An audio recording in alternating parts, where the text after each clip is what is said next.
to all of you for being here. If you're watching this live, certainly appreciate it. If you want to learn some blues licks, keep watching. If you want to learn them even faster, you can get Steve's brand new course called Blues Licks, now available at guitarzoom.com.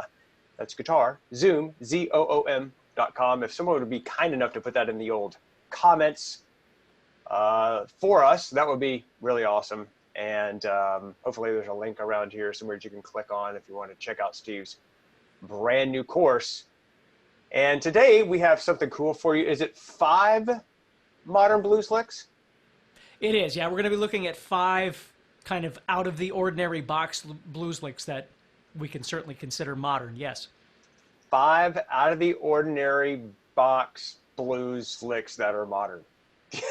That's what it is. This is going to be so cool. I can't wait to hear it.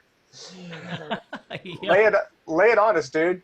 Okay, so the first one we're going to do here is, if you think about your standard pentatonic position, A minor pentatonic, this is going to set up some of the other ones we're going to do here. So what I like to do is, for instance, if I was to take that pentatonic scale, minor pentatonic, and add in what's referred to as the major sixth. Now, it's okay if you don't know what that is, but it gives it kind of what we call a Dorian sound. Now, what I like to do is I'll take that, and what I'll do is I'll take the other notes here, and I'll add in the root, the minor third, the flatted 5, which is the blues note if you think about it. Okay, and then I'm going to go to the major 6 here, and then I'm going to go back up, and I've got my root and my minor third. Now watch this. And when I play it, I get a diminished lick. Now, diminished licks are really fun to play on the guitar because they're this weird shape that just gets repeated over the fretboard, and that's what I'm going to show you. So if I was just to play this, what I'm going to do is start on the 5th fret here, and I'm going to play 5, 8, 7, 5, 8. And you can see how if you know your pentatonic, I'm playing 5 and then the blues note there. And then here's this new note, and then 5, 8. And you get this sort of Yngwie Malmsteen-ish sound. Now, right now you might be thinking, well, it doesn't really sound like blues though, but we'll come back to that. What I want to show you, what makes this really fun, is if I look at the top side of this lick, which is the 8th fret, I can go to that 8th fret and play the exact same shape again. Now I'm on 11. Now I'm on 14. And I can play that same shape, just connecting every 4 frets there.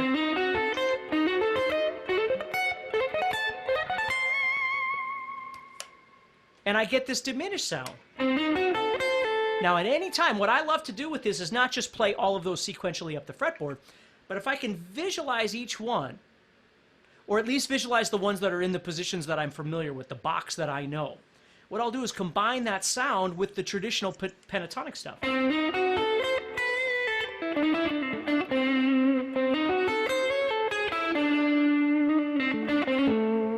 I get those kind of sounds.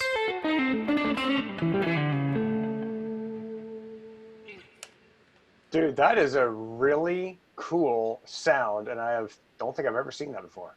Yeah, I don't remember when I learned this. It was a long time ago, but I remember sitting there looking at that going, well, that's pretty cool. Now, there are times like that where we can take the sound of another chord or something and superimpose it over the top. And in itself, it doesn't necessarily sound like blues, but what it does is it gives you all these unique color sounds, so at any point you can drop back into your typical pentatonic or bluesy sounds.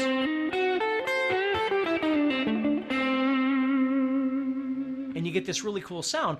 So if I was to do that in a couple of spots, you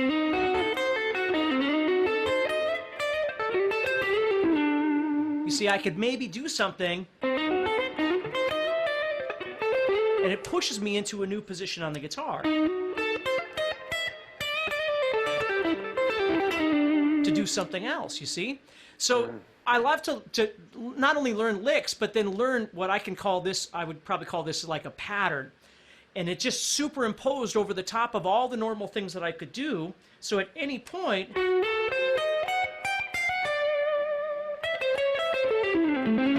I can drop into something else from that idea. So if you get used to seeing that, visualizing that kind of diminished looking thing, which it really is diminished, but if you learn to visualize it, you can superimpose all your other stuff around it. Dude, that is really, really cool. So that's the first of these 5. Where do we go from there? Okay, so that's our first one. So the second one we're going to do is we're going to come off of this one. We're going to go up to the 10th fret here.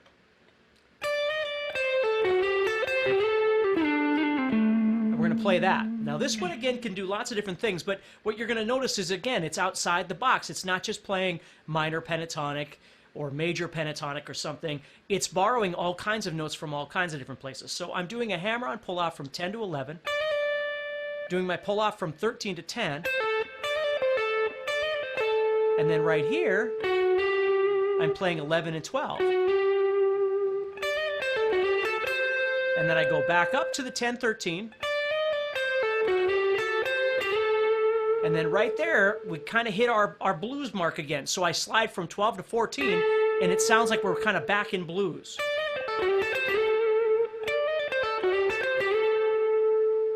And then I just tag it with something like I come down the pentatonic. And I love these little half-step slides, which can be used almost anywhere.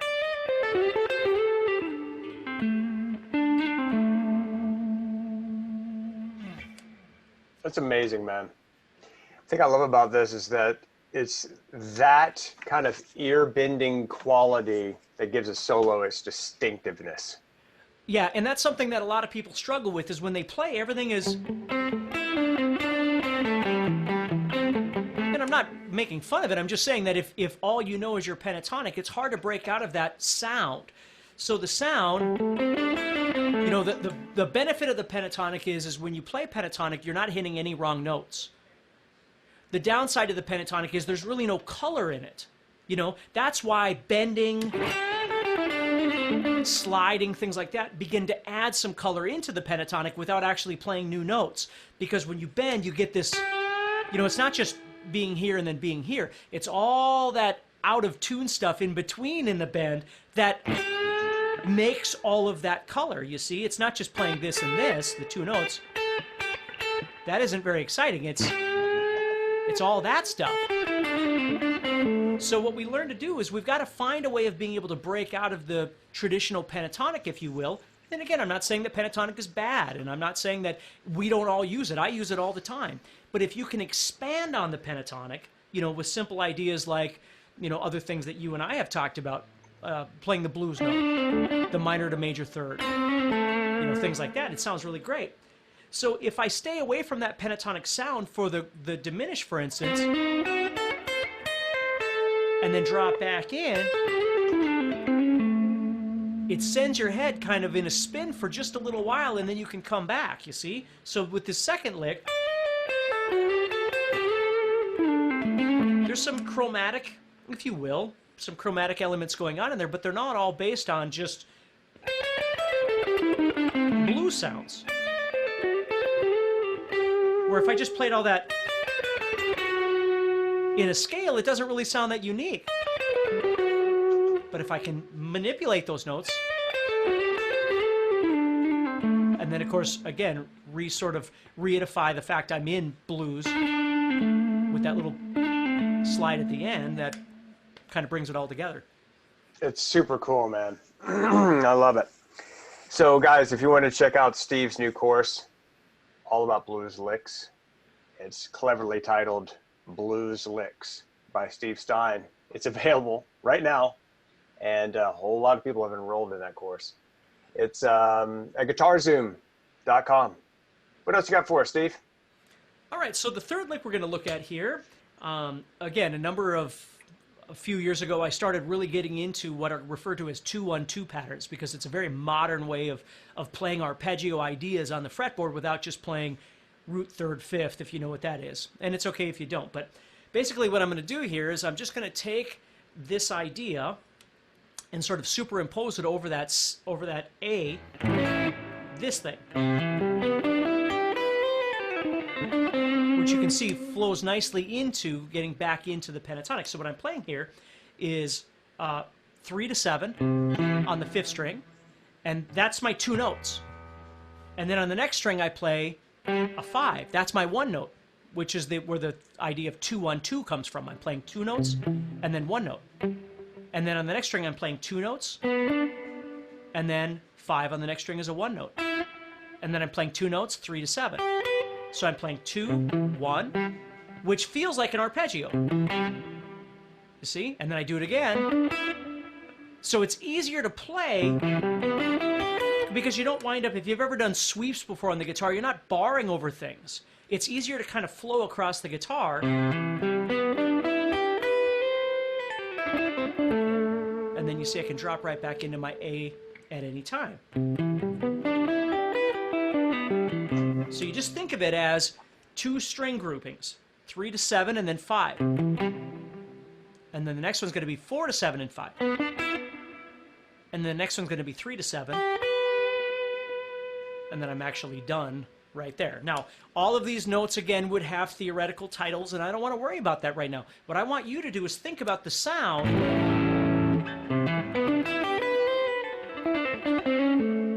and how that would make for a really nice, what makes it sound so cool is that it's very intervallic. It breaks apart this way of playing. And don't get me wrong, I love that stuff. But what this does is it offers you a different kind of tonality by spreading everything out. And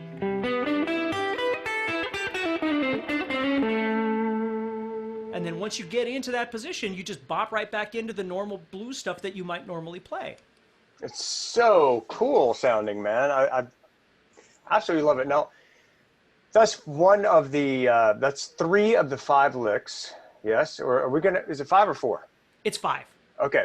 And the cool thing about this is just taking elements from all different styles and scales, and because my mind is very theory oriented, so I'm trying to figure out exactly what those notes are, which scale it is, and which is just nerd stuff, and who cares? It's like you don't have to know that all that theory stuff to be able to take this course and to really excel with it. Is that true? Absolutely. Yeah. I mean, I love theory too, and sometimes theory can be very beneficial for us, but sometimes if we don't, like I've always tell people, theory has to be something more than just something you and I can talk about. Have a beer and discuss theory, which a lot of people, that's what theory is. It's a way of talking to each other, which is great. But it's really learning how to convert that into something that you can apply to your fretboard that makes sense in your head, but yet comes out your fingers. So for me, theory is always kind of a secondary thing. And again, I don't mean any disrespect. I find theory to be very, very, very important. Don't get me wrong.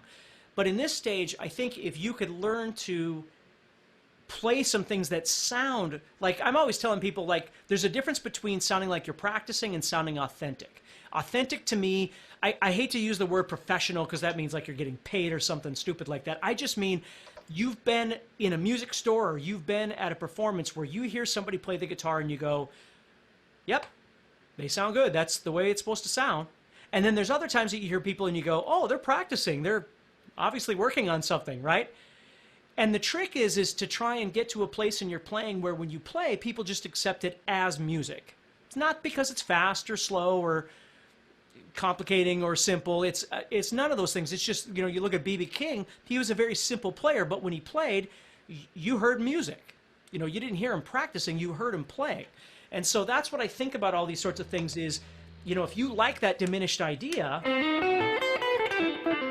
you've got to find a way of wrapping it into what you already do to sell it, for lack of a better term. And again, I don't mean financially. I mean, when you play, people go, oh, that was cool. And all of these licks that I'm showing you have those elements because they step outside the box, like I said at the very beginning. They're a little bit twisted, a little bit different than what you'd normally expect from pentatonic and blues. I love it. Now, if you could answer this question for us, Steve, on in your new Blues Licks course, can someone just get that course and let's say that they're really into this particular idea that you're showing us here? I know you've got some classic blues licks, you've got some modern blues licks, some fusion licks, you've got kind of those Chuck Berry things, you've got all of that stuff in this Blues Licks course because it's comprehensive. Would it be okay for someone just to jump in and like jump right to this section of the course? Well, sure. I mean, you could go anywhere you want in there. You know, the course is basically set up so it starts explaining the elements of the scale and what we're going to do with the scale and how licks are created, right? And then it just moves into, I mean, it makes a progression. It starts very easy, understanding how licks are built, how they're connected, that sort of thing. And then it moves into more traditional classic kinds of blues licks and things like that. And always remember, your job with anything is to put your take on it, put your spin on it. Play it the way it feels best to you. Play the fingering that feels best. Play the vibrato that feels best. If I'm picking it and you need to hammer or you need to pull, do more legato stuff, always convert it to something that makes more sense to you, because you're the one that has to sell it. Again, and I don't mean that in a financial sense. I mean, you're the one that has to allow it to sound authentic. And so as the course keeps going, then things just get a little more complex. Some of the licks get faster. Some of the licks get a bit more stretched out like we're doing right now. Some of the licks use a lot more color sounds. Some of it might be too colorful. Like you might listen to a lick and go, oh, that's a bit out there for me. That's okay. Then that's not the one that you're looking at. You know, I've always looked at these blues licks as, it's not like you're trying to dig in and learn 85 different blues licks that you're going to use. My brain does not go, oh, lick 22. Oh, here comes lick 46. I don't think that way at all. All I do is I sift through the content that I'm trying to learn and find the best ones that make sense to me, to my brain, to my fingers, and those are the ones that then I absorb into my playing. I keep messing with them and keep, you know, playing them, practicing them over and over and over until they become part of the way I play. So when I grab the guitar and I'm going to play, that falls out of there. Got it. That totally makes sense. That totally makes sense. So we've got 3 of the 5 licks that we're going to cover today. Guys, if you're enjoying this, you'll love Steve's course, Blues Licks. It is available at guitarzoom.com. Show us what else you got, my friend. All right, so the 4th lick, we're going to bring things back together. We're actually going to be looking at a chromatic style lick instead of spreading things out with our fingers. So what I'm going to do here is I'm going to go to the A on the 12th fret of the 5th string here, and I'm going to play 10, 11, 12, and then 10, 11, 12 on the next string. Now those notes right there, there's a lot of ways we could approach that, but I'm going to give you just a nice straightforward way of doing this. I'm just playing 10, 11, 12, 10, 11, 12. So it really becomes like a 3-note per string pattern, which if you're a speed player, you know what I'm talking about. So my pick is able to go down, up, down, up, down, up. And it's very symmetrical, so it's very easy to remember. And then all I'm simply going to do is move up a whole step and play the exact same thing right there. So I have...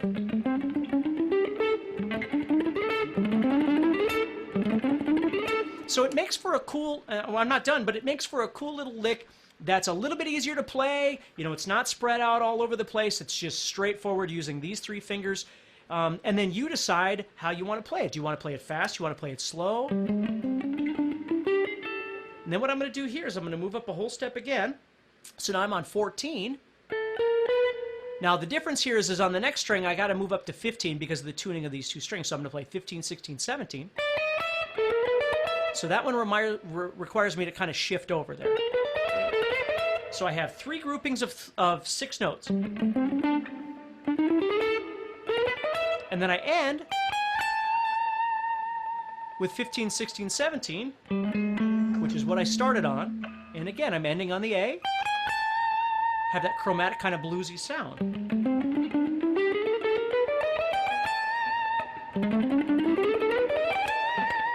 It sounds kind of cool.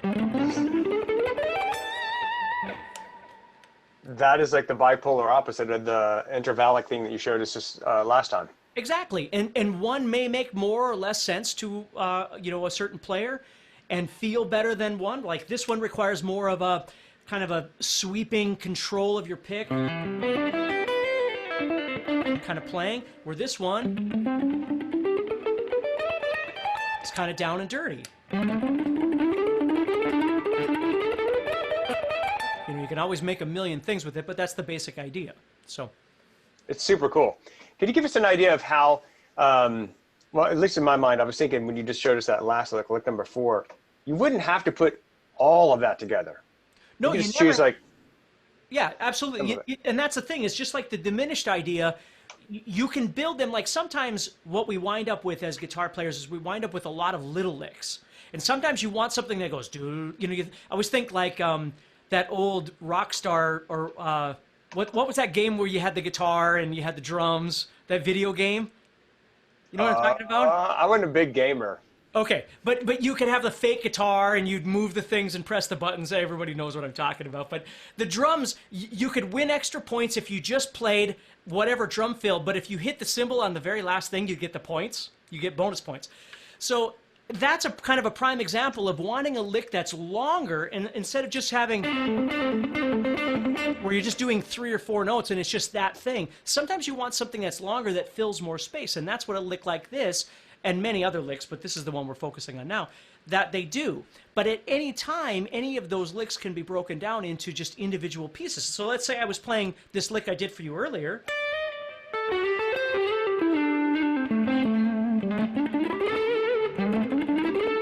Right? And I did something like that, or I go, and I go to a completely different place. And I put chromatics down here.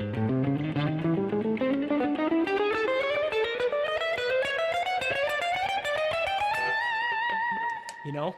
I always think like the cool stuff like, like the Jimmy Page sorts of, like those chromatic runs, things like that, which are really fun. Yes. Actually, this is totally not blues, but it just reminded me of that chromatic lick in Hangar 18. Yeah. That it does something like that. And that's, wow, let's drug that right out of the old, like 20-year memory bank. I mean, there's all kinds of cool places we can go with lots of that stuff, but that's the idea, is that it might be easier for you to visualize and be able to use, and it doesn't have to be fast. You can play it any way you like, so.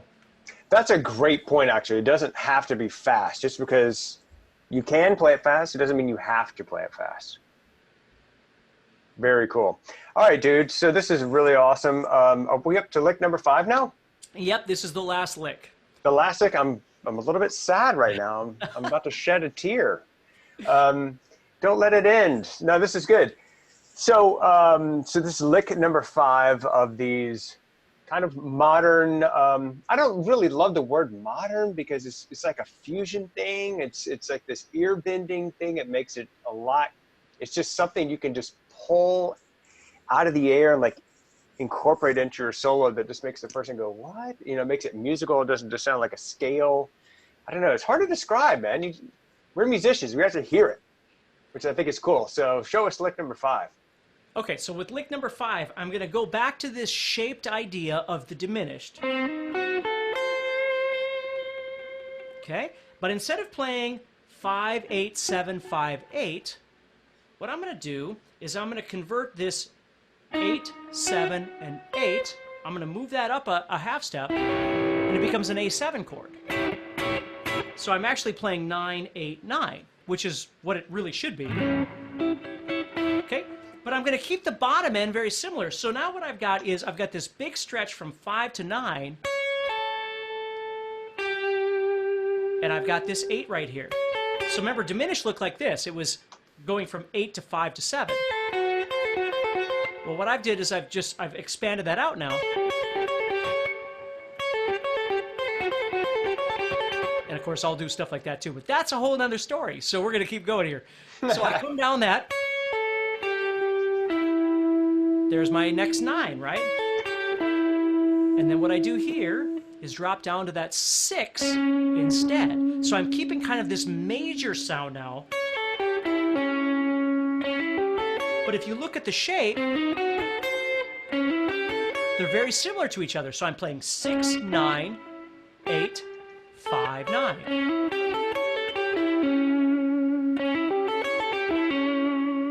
Okay, so with that, again,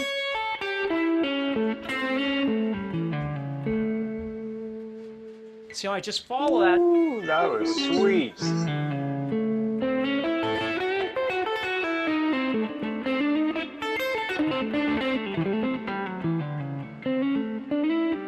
And then maybe something kind of traditional.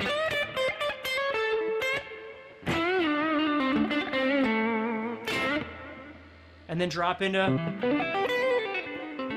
maybe that over the 5 chord or something like that, right? So there's just so many cool ways that you can visualize this. So what I do is I visualize these shapes and explore all the sounds. You know, I can cut right through with pentatonic or blues. You see? But I've got that diminished sitting right there. This new major sound that I just showed you. Now I switched this to a 6, although, I mean, it could be a 5. It could be, you can do anything you want with this stuff. I'm just giving you some ideas. So I'll make these cool little repetitive sort of Nuno Betancourt-ish.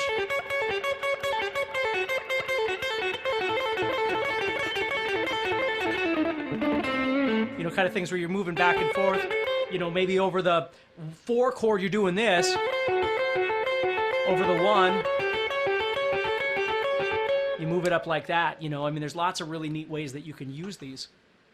Bro, that sounds so cool, man. This has been a really fun session. And just getting to hear how you can take these notes are a little bit out of the scale, a little bit out of the, I don't know how you exactly explain it. You have to actually play it and hear it. But when you hear it, you know. You know what I mean? Yeah, I know what you mean. Of course you do. You're the guy teaching the class. What the hell am I thinking? Listen, guys, hey, if you're enjoying this and you enjoy these 5 licks, this is what Steve's new course is all about, Blues Licks. It's available at guitarzoom.com. A whole lot of people have already enrolled in that thing, and it's very reasonable price. It's basically what you would pay for 1 guitar lesson. I mean, it's just a no-brainer deal. And it's chock full of all of this. There's 80-something licks. I'm not even sure how many there are. You don't have to go sequentially through everything. You can skip around and figure out what you want to learn to play and whatever appeals to you. If you like the more classic stuff, do that. If you like the more modern stuff, do that. More fusion, do that. If you want to mishmash it all, and the whole idea is for you to take all these licks and put them together to become your own and then incorporate them into your style in the way that benefits you the most. So, Steve, thanks so much for being here, my man. I really appreciate it, and I hope you guys have enjoyed it. If you got something out of this, please like, share, comment, all of that stuff. And if you want to get the full-blown course and learn all this stuff even faster, Blues Licks by Steve Stine, new course available at guitarzoom.com. Steve, thanks again. Yep, thanks, Dan. Talk to you soon. Okay, buddy. Bye, guys.